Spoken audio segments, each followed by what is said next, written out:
আজকের সবচেয়ে বড় খবর, ব্রেকিং নিউজ। বিশাল বড় একটা দুর্ঘটনা, যেটা হলো বিষয় হলো একজন নারী মানে একজন খাতুন, তিনি আমেরিকায় প্ল্যাটফর্মে এসে তার ভিসাটা শো করাইছিলেন, ইমিগ্রেশন করানোর জন্য শো করালেন।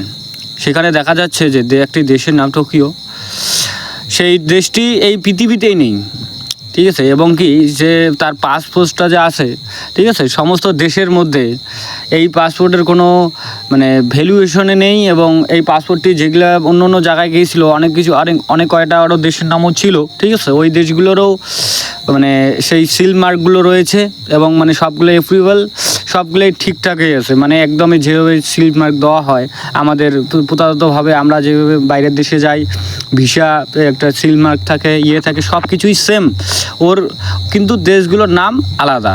তার দেশগুলোর নাম মানে ইমিগ্রেশন ইনভেস্টিগেশন করার পরেও এখন ধরা যাচ্ছে না। অতি শীঘ্রই এই বিষয়টা ক্লিয়ার হবে।